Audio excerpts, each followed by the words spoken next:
Welcome to the podcast that shapes future leaders. Tune in for in-depth analysis of polity, history, and governance. देखिए, हाल ही में ना America ने एक ऐसा दाव खेला है जिससे दुनिया के तेल बाजार में एक तूफान सा आ गया है और उस तूफान की सबसे ऊंची लहरें सीधे भारत के दरवाजे पर दस्तक दे रही हैं। जी हाँ, बात हो रही है रूस पर लगे नए अमेरिकी प्रतिबंधों की और ये समझना बहुत जरूरी है कि इसका हम पर यानी भारत पर क्या असर पड़ने वाला है। तो फिर सबसे बड़ा सवाल यही उठता है कि क्या अब भारत रूस से तेल खरीदना बंद कर देगा?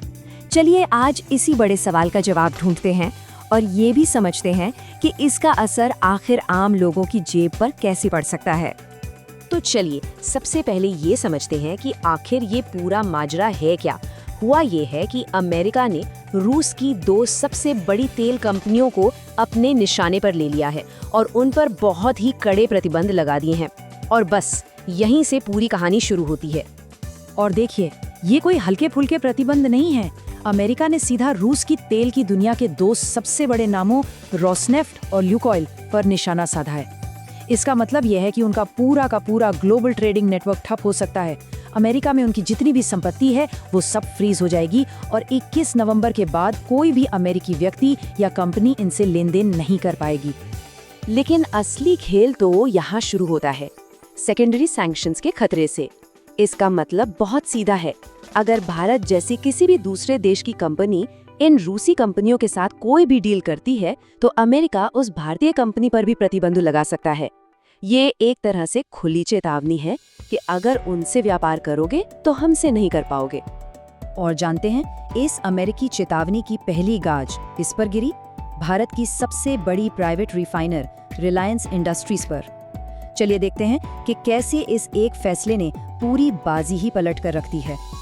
रूस पिछले कुछ समय में भारत के लिए कितना जरूरी हो गया था, ये आंकड़े देखकर आप हैरान रह जाएंगे। सोचिए, 2022 से पहले भारत रूस से 1% से भी कम तेल खरीदता था और आज भारत के कुल तेल आयात का 36% हिस्सा अकेले रूस से आ रहा था। मतलब एक जबरदस्त उछाल। और इस 36% का एक बहुत बड़ा हिस्सा सिर्फ एक ही कंपनी से आ रहा था, रिलायंस। अकेली रिलायंस रोसनेफ्ट के साथ अपनी डील के तहत रोजाना 5 लाख बैरल कच्चा तेल खरीद रही थी। ये कोई छोटा मोटा आंकड़ा नहीं है। इसी खरीद ने रिलायंस को रूस के तेल का सबसे बड़ा भारतीय ग्राहक बना दिया था।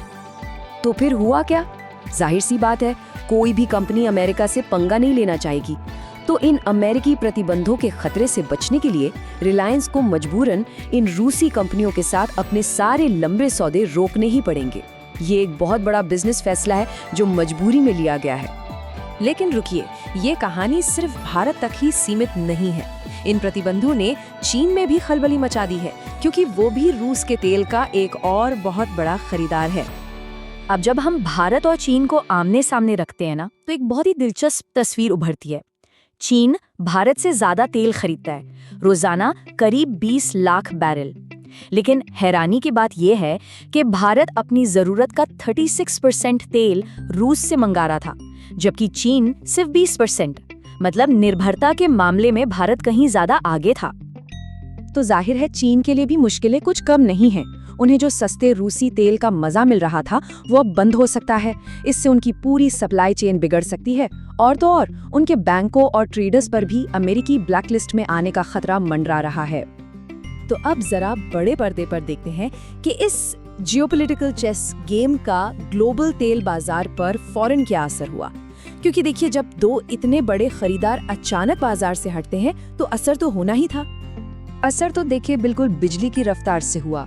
जैसा कि इस चार्ट में साफ दिख रहा है, प्रतिबंधों की खबर आते ही कच्चे तेल की कीमतों में एकदम से 5% का उछाल आ गया। बाजार में ये डर फैल गया कि सप्लाई कम हो जाएगी और जब भी ऐसा होता है कीमतें आसमान छूने लगती हैं। और इसका मतलब क्या है? इसका सीधा साधा मतलब ये है कि अगर भारतीय रिफाइनरियों को अब दूसरे देशों से महंगा तेल खरीदना पड़ा तो देश में पेट्रोल और डीजल के दाम बढ़ सकते हैं। यानी हजारों मील दूर लिए गए एक फैसले का असर सीधा हम सबकी जेब पर पड़ सकता है। तो अब सवाल उठता है कि भारत का अगला कदम क्या होगा। हमारे सामने चुनौतियां नई हैं, लेकिन कुछ नए रास्ते भी खुल रहे हैं। अब रूस चाहे जितना भी सस्ता तेल दे दे, उसे खरीदना भाई टेढ़ी खीर हो गया है। रास्ते में 4 बड़ी रुकावटें खड़ी हैं। 1. बैंक पेमेंट करने से डर रहे हैं। 2. पश्चिमी शिपिंग और इंश्योरेंस कंपनियां जहाजों का बीमा नहीं कर रही।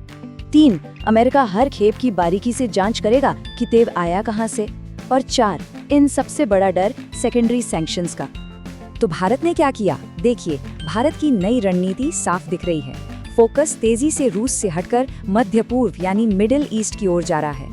रिलायंस ने तो फॉरेन एक्शन लेते हुए इराक से 2.5 लाख बैरल तेल का नया ऑर्डर दे भी दिया है। साफ है, भारतीय कंपनियां अब तेजी से दूसरे सप्लायर्स की तरफ देख रही हैं। डिप्लोमेटिक लेवल पर भी भारत और चीन का रवैया एकदम अलग है। एक तरफ है चीन जो खुलकर इन प्रतिबंधों को अवैध बता रहा है, और दूसरी तरफ है भारत जो बहुत संभलकर एक शांत और रणनीतिक संतुलन बनाने का रास्ता अपना रहा है और अमेरिका से सीधे किसी भी टकराव से बच रहा है। और ये सारी बातें हमें लाकर खड़ी कर देती हैं एक बहुत बड़े और बहुत ही मुश्किल सवाल के सामने। रूस और अमेरिका, इन 2 महाशक्तियों के बीच भारत अपना ये नाजुक संतुलन आखिर कैसे बनाए रखेगा? ये एक ऐसी कूटनीतिक पहेली है जिसका जवाब शायद सिर्फ आने वाला वक्त ही दे सकता है।